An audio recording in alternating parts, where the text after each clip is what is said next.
आज हम बात करेंगे जी पोलारिस डॉन की। जो पोलारिस डॉन है ये स्पेस एक्स का जो है वो एक प्राइवेट मिशन है, जिसमें पहली दफ़ा जो है वो एक प्राइवेट जो पर्सन है वो स्पेस वॉक जो है वो करेगा। इसको फ्लोरिडा से अगस्त 26 को जो है वो लॉन्च किया जाएगा। इस मिशन को जो है वो लीड करेंगे जी शिफ्ट 4 के फाउंडर हैं, बिलियनियर हैं, $2 बिलियन जो है वो इनकी नेटवर्थ है, जैरड आइजक मैन। ये जैरड आइजक मैन जो है ये बेसिकली एक पहले पायलट जो है वो रह चुके हैं। इनकी कंपनी है जो सबसे ज़्यादा जो है वो प्राइवेट पायलट जो है उनको ट्रेन करती है, और दुनिया में सबसे ज़्यादा जो प्राइवेट जेट हैं वो इसी कंपनी के पास हैं। इनके साथ जो हैं वो इनके कुलीग हैं स्कॉट पोटीट, और स्कॉट पोटीट के साथ इनके साथ जो है वो दो फीमेल एम्प्लॉयज़ हैं स्पेस एक्स की। उसमें एना मैनन है और सारा गिल्स है। तो 2022 में जो है ये जो पोलारिस डॉन मिशन है, इसकी जो पहली 3 फ़्लाइट थी वो इस आइजक मैन ने जो है वो स्पेस एक्स से परचेज़ की थी।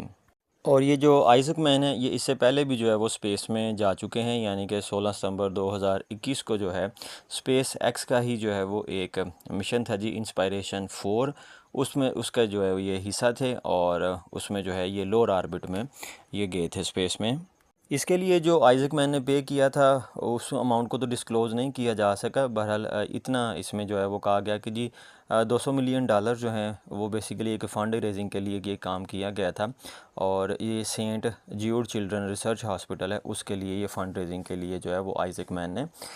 ये काम जो है वो किया था। और उस वक्त जो है वो ये कहा गया था जी कि इसमें ये वो पहला मिशन है इंस्पायरेशन 4 जिसमें नॉन प्रोफेशनल एस्ट्रोनॉट जो हैं वो गए हैं, और ये वो पहला मिशन है जिसको एक स्याह फाम ख़तून जो है वो इसकी जो है वो पायलट थी। और फिर इसके बाद जो यंगेस्ट अमेरिकन सिटीज़न्स हैं उन्होंने जो है वो स्पेस में फ़्लाई किया, और ये पहला प्राइवेट जो है वो स्पेस फ़्लाइट थी इसकी स्पेस एक्स की। 2021 में जो ये इंस्पायरेशन 4 मिशन पे गए थे, तो उस वक्त जो आइजक मैन है इन्होंने 3 दिन जो है वो स्पेस में गुजारे थे। लेकिन इस दफ़ा जो इनका मिशन होगा ये जो है वो 5 दिन का इनका मिशन होगा। और इनका कहना है जी कि पहले मिशन के बाद इन्होंने सोचा नहीं था कि ये दोबारा स्पेस में जाएंगे,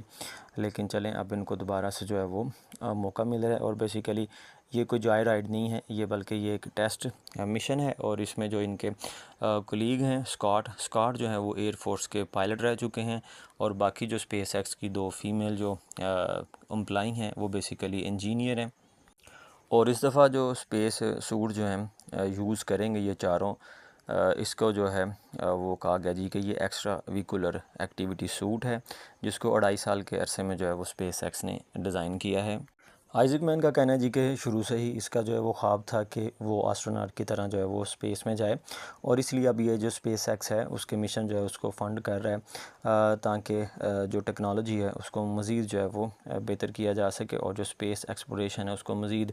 जो है वो फास्ट किया जा सके। और इस मिशन की जो एक और ख़ास बात है कि इस दफ़ा जो ये एक ओवल शेप जो ऑर्बिट है उसमें ये रिवॉल्व करेंगे अराउंड द अर्थ, और उसकी जो हाइट है वो मैक्सिमम हाइट अर्थ से 1400 किलोमीटर जो है वो बनेगी। और ये जो हाइट है ये basically Van Allen radiation belt है ज़मीन से 1000 किलोमीटर ऊपर, जहाँ पे जो है बहुत ज़्यादा हाई एनर्जी पार्टिकल जो हैं वो सन से आते हैं और इंटरेक्ट करते हैं अर्थ एटमॉस्फेयर से। तो ये जो हाई एनर्जी बेल्ट है इसके लिए जो है इनके स्पेशल सूट जो हैं वो डिज़ाइन किए गए हैं, और इसी रेडिएशन का जो इफ़ेक्ट है इसको जो है वो मेजर किया जा सकेगा। और यहाँ पे जो है मैं आपको एक बात बताता चलूँ कि जो इंटरनेशनल स्पेस स्टेशन है ये ज़मीन से 400 किलोमीटर ऊपर जो है वो ऑर्बिट करता है अर्थ को। और इसी तरह से जो हबल टेलीस्कोप है वो ज़मीन से तकरीबन 515 किलोमीटर जो है वो हाइट पे मौजूद है, और उसके आगे फिर वैन एलन रेडिएशन बेल्ट जो है वो स्टार्ट हो जाती है जो कि 1000 किलोमीटर तक है। तो जो पोलारिस डॉन है ये मैक्सिमम हाइट पे जो है वो जाएगा 1400 किलोमीटर की हाइट पे। और मिशन का जो स्टेप हैं जी वो यही है जी कि पोलारिस डॉन क्रू जो है सबसे पहले ये प्री ब्रीथ करेगा, यानी कि ख़ुद को प्रिपेयर करेगा स्पेस वॉक के लिए, जैसा स्कूबा डाइवर करते हैं कि सबसे पहले वो अपने ब्लड से जो है वो नाइट्रोजन जो है उसको निकालते हैं ताकि उनके वेन्स में जो है वो बैंड जो है वो ना बने। तो जो क्रू मेट हैं ये नाइट्रोजन को जो है वो अपने ब्लड से रिमूव करवाएंगे, और उसके बाद जो डीप्रेशराइज्ड कैप्सूल ड्रैगन कैप्सूल का है इसको एक्सपोज़ किया जाएगा स्पेस के सामने। और इसके लिए जो है ये इन्होंने जो है वो नई टेक्नोलॉजी जो है वो इसको टेस्ट करेंगे, यानी कि जो इंटरनेशनल स्पेस स्टेशन है उसमें स्पेशल डिकम्प्रेशन जो है वो चैम्बर्स यूज़ किए जाते हैं एस्ट्रोनॉट की स्पेस वॉक से पहले। लेकिन प्लोरस डॉन जो है ये एक नॉवेल्टी अप्रोच है, उसको जो है वो करेगा, यानी कि इसमें प्री ब्रीथिंग प्रोसेस इन्वॉल्व है जिसमें स्लोली ये डिक्रीज़ करेंगे कैबिन के प्रेशर को और राइज़ करेंगे ऑक्सीजन की कंसनट्रेशन को। ये जो प्री ब्रेथ अटैम्प्ट है इंटरनेशनल स्पेस स्टेशन पे, इसको पहले इसका एक्सपीरियंस किया जा चुका है, लेकिन इसमें टाइम जो है वो काफ़ी ज़्यादा लगता है, यानी कि 45 आवर्स जो हैं वो इसमें जो है वो लग जाते हैं। इसी तरह से ये तीसरे दिन जो है ना फिर ड्रैगन हैच जो है उसको ओपन करेंगे